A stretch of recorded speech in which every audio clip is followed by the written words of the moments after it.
이곳에 일행하실 주만 바라보리라. 주 너를 보시고 널 붙드시니 너는 고배롭고 존귀한 주님의 자녀라. 주 너를 보시고 널 붙드시니 너는 고배롭고 존귀한 주의 자녀라.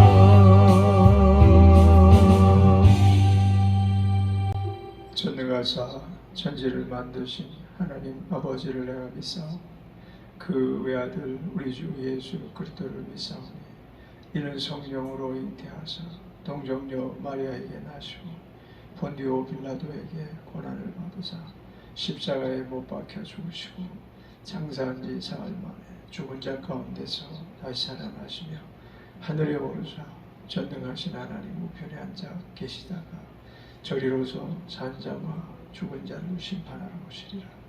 성령을 믿사오며 거룩한 공예와 성도가 서로 교통하는 것과 죄를 사하여 주시는 것과 몸이 다시 사는 것과 영원히 사는 것을 믿사옵나이다.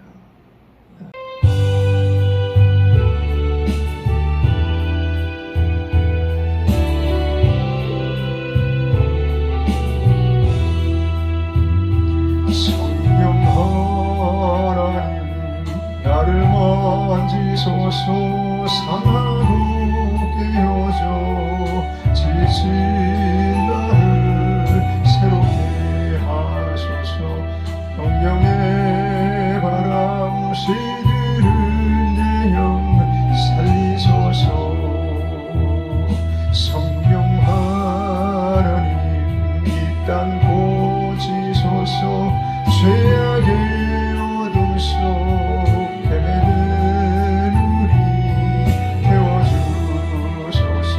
성령의 불로 세상 헛된 마음 태우소서.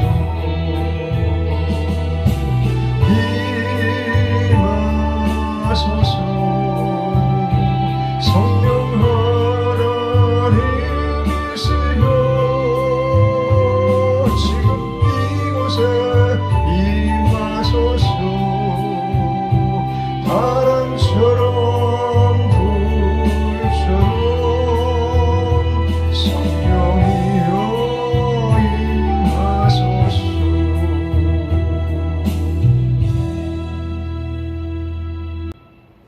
좋으신 하나님, 사랑이 많으신 아버지, 이 아침 이명에 주의 음성을 듣고 주님의 사랑과 은혜를 듬뿍 있는 가장 복된 시간, 귀한 시간, 소중한 시간, 하나님께 예배하는 시간, 주께 오직 영광을 올려드립니다.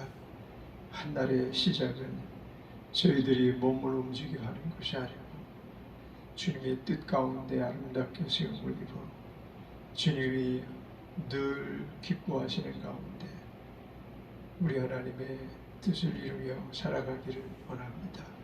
하나님께서 시작과 나중이 되시오니 저희의 아침과 저녁이 되시는 것은 당연합니다.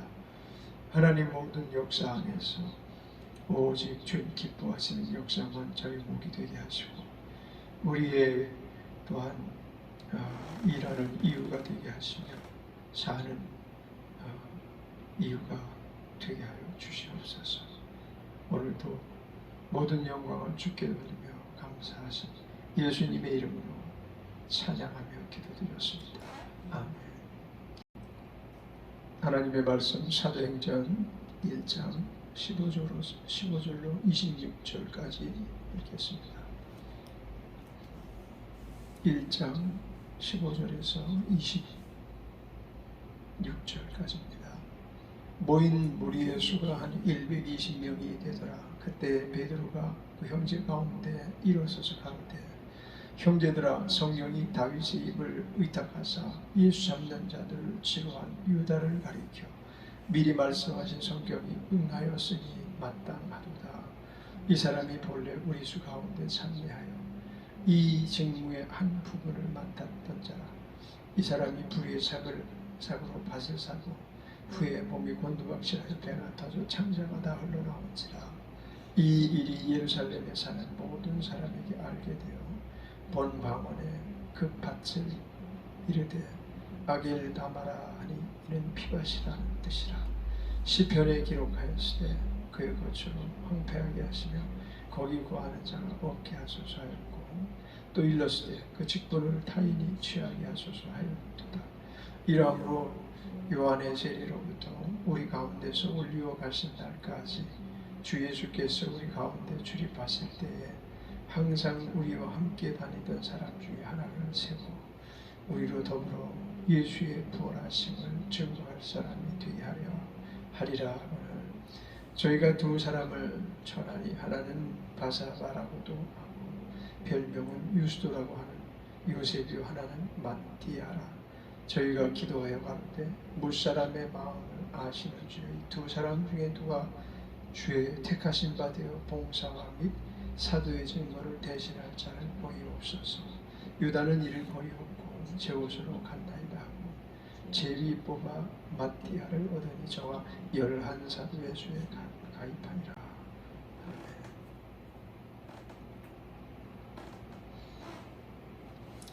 이제 교회의 시작을 성령께서 선포하시고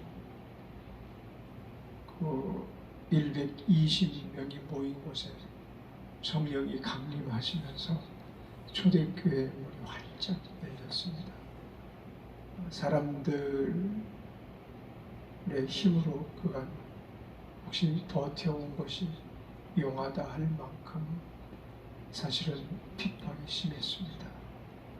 그리고 그 핍박은 심지어 하나님의 아들 예수 그리스도까지 시해를 하는 그런 아주 무서운 일로 진행이 되었습니다.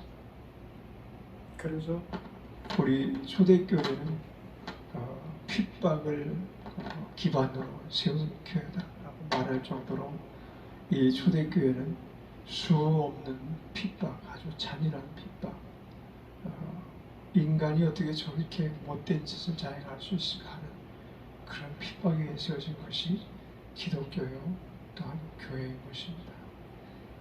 예수 그리스도께서 친히 몸소 그와 같은 핍박을 감내하셨는데 그 핍박을 통해서만 하나님을 기쁘시게 해드릴 수 있는 하나의 사건이 이루어지기 때문입니다. 그 사건이 어떤 사건인가 하면 원수 마귀로 말미암아 종노릇했던 그 모든 무수한 인류의 죄를 십자가에서 하나님 앞에 제사를 친히 자기 몸을 가지고 드려 하나님 앞에 용서를 구하는 길을 열어주셨습니다. 그래서 주님께서 내가 길이요 진리요 생명이니 나로 말미암을 자고는 아버지께로 올 자가 없느니라 라고 말씀하신 그 일을 이루시면서 내가 다 이루었다. 이제 너희는 내가 간 그 길로 오라 라는 것을 마지막 승천하심으로 보여주셨습니다. 우리가 살 곳은 이 땅이라면 너무 비참하고 너무 처절한 삶을 살아가고 있는지도 모릅니다. 인간이 꼭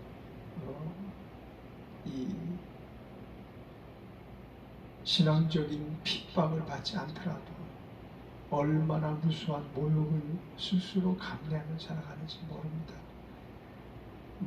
금수저 이와 같은 원수저 이런 말도 나오고 하지만 흙수저를 가진 사람의 대부분은 고생이라는 고생을 딛고 또 인간이 당하면은 감당하지 못할 모멸을 꾸역꾸역 참으면서 그 모멸을 이겨 결국은 생애를 마칠 때까지 수고로움을 더하고 살아갈 수밖에 없습니다. 그런데 인간에게 다른 희망이 생겼습니다. 우리의 본향이라는 곳이 있다는 것입니다. 예수 그리스도께서 앞서가신 그곳이 우리의 본향인데 또한 큰 소망이 생겼습니다. 예수님이 우리를 책임지시겠다는 것입니다. 그리고 마지막 이 세상을 평정하여 이제 죄가 있을 것이 없는, 다시 말하면 죄의 원흉이 모두가 다 무저갱으로 들어가요. 이제 하나님께서 원래 지으셨던 아름다운 세상, 복된 세상, 죄가 없고 불의가 없고 수고로움이 없는 그런 세상이 준비되어 있음을 하나님은 제자들에게 예수님을 통해서 분명하게 보여주시고 확실하게 나타내셨습니다. 그래서 여기 정말 온 세계를 변화시킬 사람 120명이 모인 것입니다. 120명이라는 것은 사실 큰 숫자는 아닙니다. 우리나라의 군대 수가 얼마나 많은지 모릅니다. 얼마 전까지만 해도 60만 대군이라고 했습니다. 지금은 이제 자꾸만 자녀 출산이 숫자가 줄어들면서 군대 가는 수도 줄고 지금은 얼마인지 확실히 모르겠습니다. 그러나 우리나라 군대는 세계 6위를 자랑하는 군대입니다. 머지않아 4, 5년 뒤에는 이제 세계 2위에 해당하는 걸맞는 아마 군대를 보유한 나라가 한국이 될 것이다. 이런 국방 자료도 나오고 밀리터리들이 그와 같은 것에 대해서 이렇게 증거하는 모습을 보았습니다. 120명이라는 것은 120명이라는 것은 그에 비하면 한 방울의 물방울과도 만도 못할지도 모르겠어요. 그런데 그 120명이 온 세계의 기독교의 전파자가 되는 기초가 된 것입니다.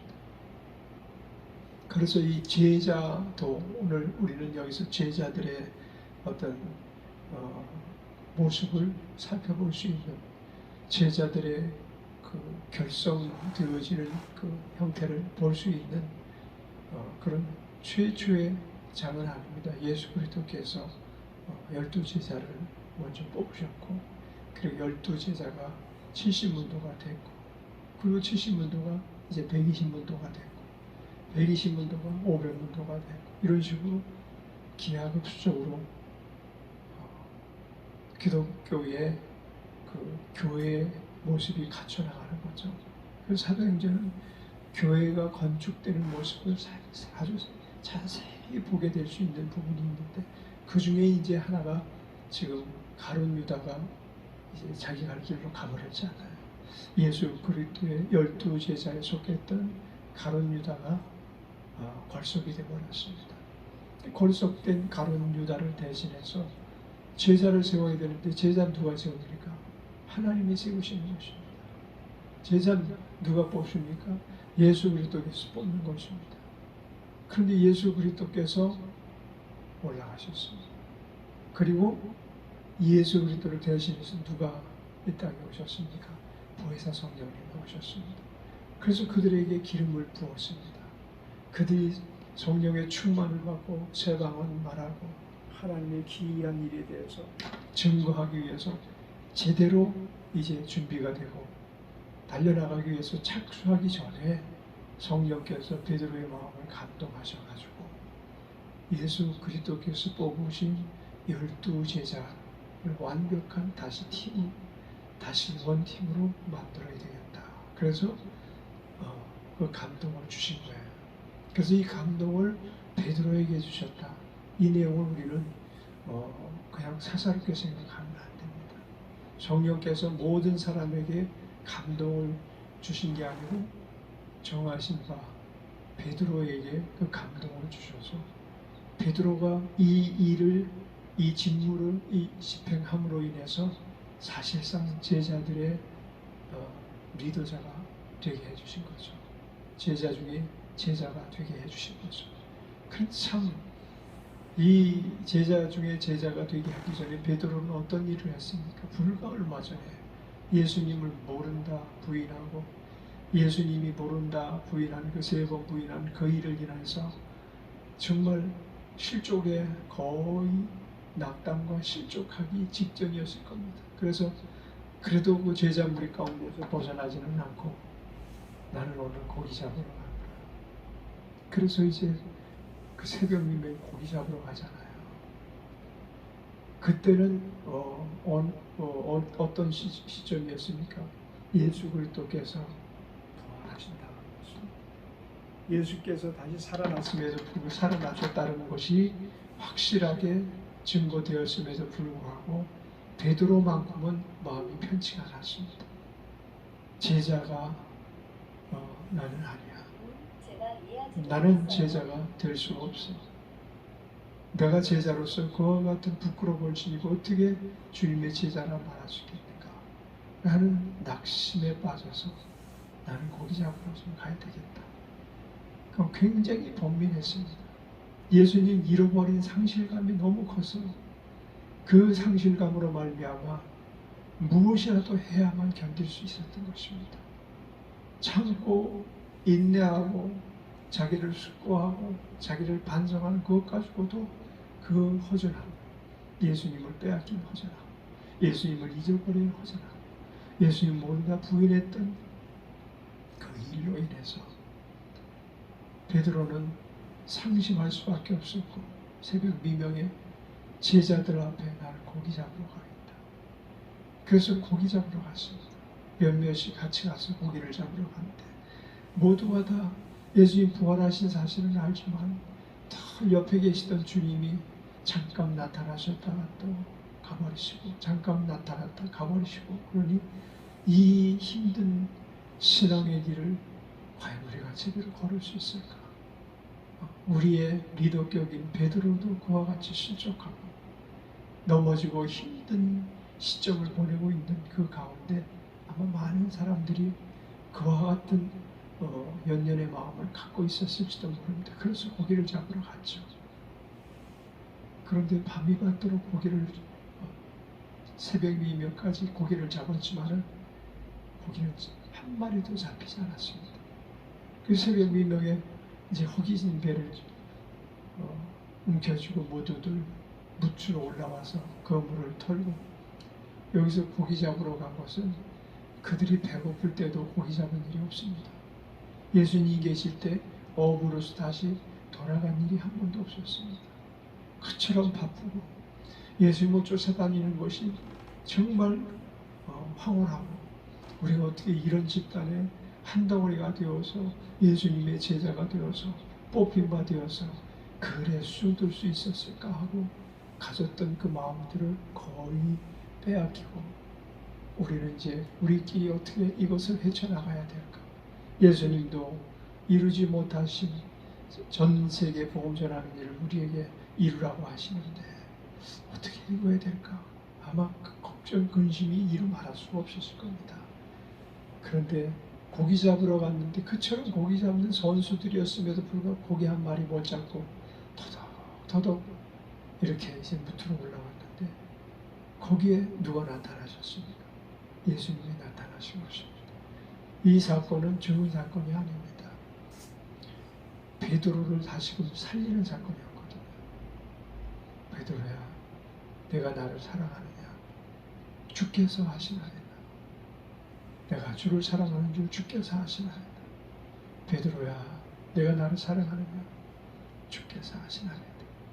내가 이 사람들보다 나를 더 사랑하느냐? 주께서 하신다고 하면서 거기서 아마 통곡을 했을지도 모르겠어요.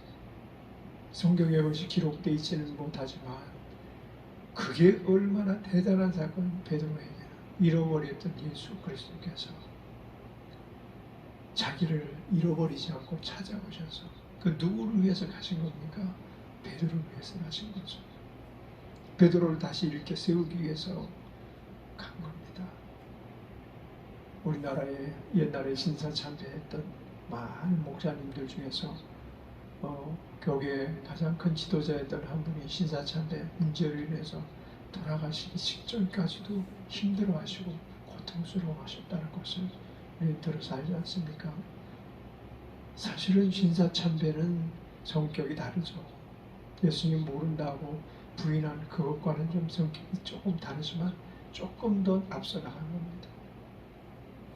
예를 들어서 일본 순사들, 일본 순경들 혹은 공산당들, 그들이 두려운 것은 누구나 다 말할 나위가 없는 거죠.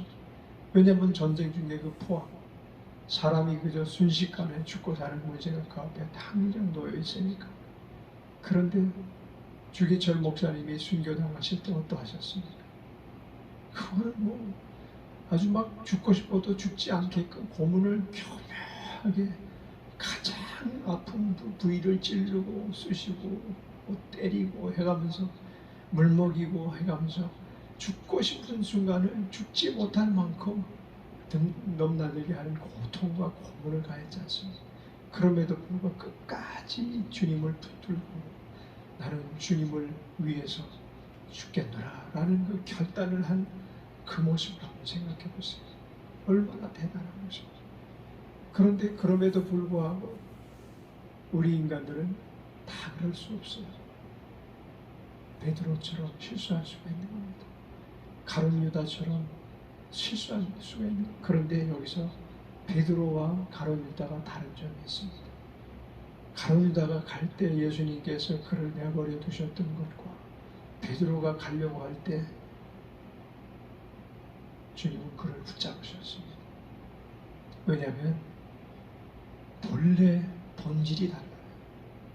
가룟 유다는 본질이 마귀고 베드로는 본질이 인간인 것입니다.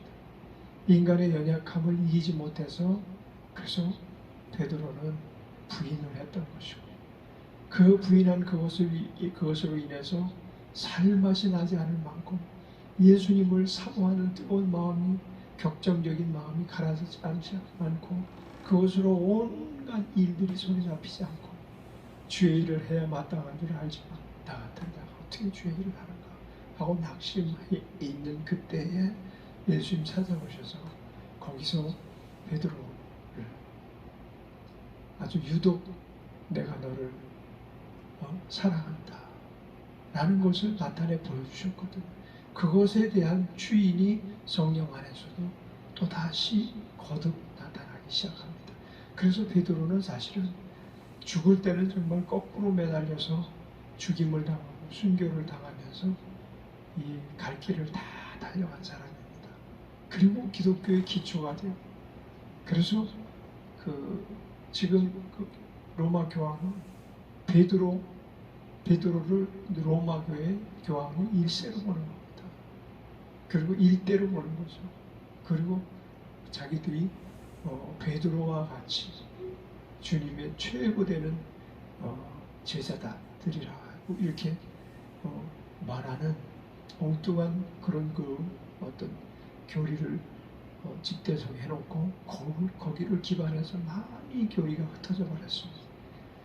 어쨌든 우리는 이 베드로를 통해서 하나님께서 제자의 수를 채우신 것을 보면서 우리 주님께서 얼마나 제자를 소중하게 다루시는지 그리고 제자 될 사람에 대해서 제자 되지 못할 사람에 대해서 얼마나 완벽한 법리를 적용하시는지 우리는 그 부분을 알고 있어야만 될 것입니다. 그래서 가룟 유다처럼 제갈 길로 가는 사람들도 우리 안에는 더러 있었지만 우리만큼은 제갈 길로 갈 것이 아니라 늘 주님께서 회복시켜 주시고 회복시켜 주시되 또 온전한 이 회복을 시켜 주시고 신바람 나게 정말 하나님을 섬기는 일 그리고 하나님을 따르는 그 일이 우리에게 주 목적이 되어야만 합니다. 그럼에도 불구하고 우리가 거기에 이르지 못하고 있다는 이 사실을 우리는 분명히 보면서 우리 자신의 부끄러운 모습이 결국은 계속 진행이 돼서 가룟 유다처럼 제갈 길로 가지 말고 마띠아처럼 다시금 세움을 입는 자들이 되기를 바랍니다. 베드로처럼 다시 회복하여 성령의 충만을 받고 또 그 죽음을 앞둘 때까지 달려갈 길을 멈추지 않았던 것처럼 우리의 삶 속에 이와 같은 처절한 투쟁이 넘치는 삶을 살기로 결단하는 여러분이 되시기를 바랍니다.